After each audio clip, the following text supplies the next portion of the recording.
बिस्मिल्लाहिर्रहमानिर्रहीम। अस्सलाम वालेकुम वरहमतुल्लाहि वबरकातुहू। एक नौजवान सहाबी की सच्ची तौबा का वाक़या। एक नौजवान सहाबी जिसे लोग माइस के नाम से जानते थे, इसकी शादी मदीना मुनव्वरा में हुई थी। एक दिन शैतान ने इसे फुसलाया, इसे अंसारी की लोंडी पर माइल कर दिया और राह हक से हटाने की कोशिश की। माइस शैतान के जाल में फंसा और इस लोंडी को तन्हाई में ले गया। अब ये दोनों थे और तीसरा इनमें शैतान था। वो बुराई को इन दोनों के लिए नहायत खूबसूरत और पुरकशिश बनाकर पेश कर रहा था।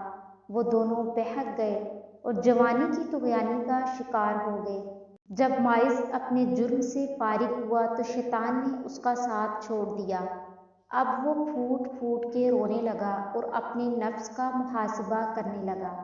गुनाह की आग उसके दिल को जलाने लगी। वो बेकरार होकर रूहानी तबीब सल्लल्लाहु अलैहि वसल्लम की खिदमत में आया और आप सल्लल्लाहु अलैहि वसल्लम के सामने खड़ा हो गया।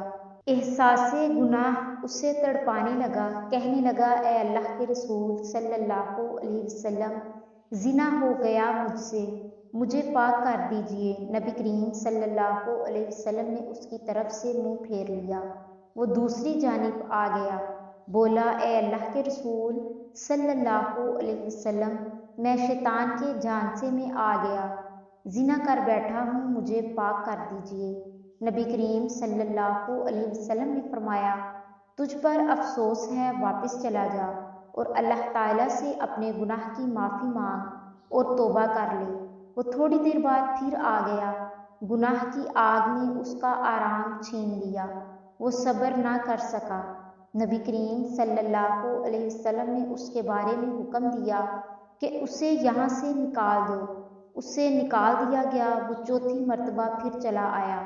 नबी करीम सल्लल्लाहु अलैहि वसल्लम ने लोगों से पूछा, क्या ये दीवाना है? अल्लाह के रसूल सल्लल्लाहु अलैहि वसल्लम, हमने इसमें ऐसा कोई मर्ज नहीं पाया। आप सल्लल्लाहु अलैहि वसल्लम ने फरमाया, शायद इसने शराब पी हुई है, इसलिए ऐसी हरकतें कर रहा है। एक आदमी खड़ा हुआ, इसने माइस का मुंह सूंघा, इसे शराब की बू महसूस नहीं हुई। नबी करीम सल्लल्लाहु अलैहि वसल्लम ने पूछा, तुझे पता है जिना किसे कहते हैं? इसने कहा, जी हाँ, मैं एक औरत के साथ इस तरह हराम का इर्तिकाब कर बैठा हूँ जैसे एक आदमी हलाल तरीके से अपनी बीवी के पास आता है। आप सल्लल्लाहु अलैहि वसल्लम ने पूछा, अब इस बात से तुम्हारा क्या मतलब है? इसने कहा, मुझे पाक कर दीजिए। नबी करीम सल्लल्लाहु अलैहि वसल्लम ने मुकम्मल तफ्तीश कराई। जुर्म साबित होने पर हद जारी फरमाई। आप सल्लल्लाहु अलैहि वसल्लम ने हुक्म दिया और इसे संसार कर दिया गया। जब इसकी नमाज जनाजा पढ़ी गई और इसे दफन कर दिया गया तो नबी करीम सल्लल्लाहु अलैहि वसल्लम दो आदमियों के पास से गुजरे। वो आपस में बातें कर रहे थे कि देखो, इस आदमी पर अल्लाह ने पर्दा डाला था, लेकिन इसने अपने आप को खुद ही हलाकत में डाल लिया, हत्ता कि इसे पत्थर मार मार कर यूं हलाक कर दिया गया जैसे कुत्ते मार दिए जाते हैं। नबी करीम सल्लल्लाहु अलैहि वसल्लम खामोश हो गए।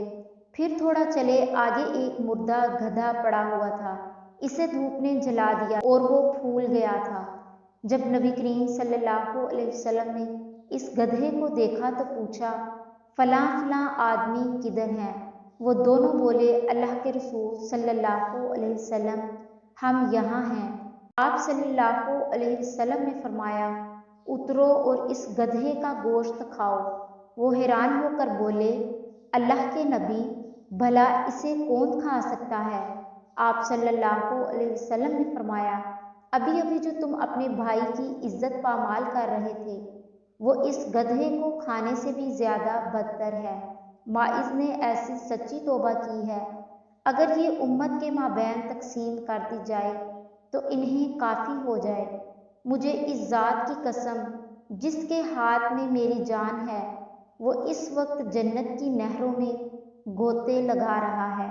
खुशखबरी है माइज बिन मालिक के लिए, वो जवानी की भूल का शिकार हुआ اور اپنے رب کے درمیان پڑے ہوئے پردے کو پامال کیا، گناہ نے اسے چین سے بیٹھنے نہ دیا، تو اس نے ایسی توبہ کی کہ اگر امت کے درمیان تقسیم کر دی جاتی تو تمام لوگوں کے گناہوں کی معافی کا ذریعہ بن جاتی۔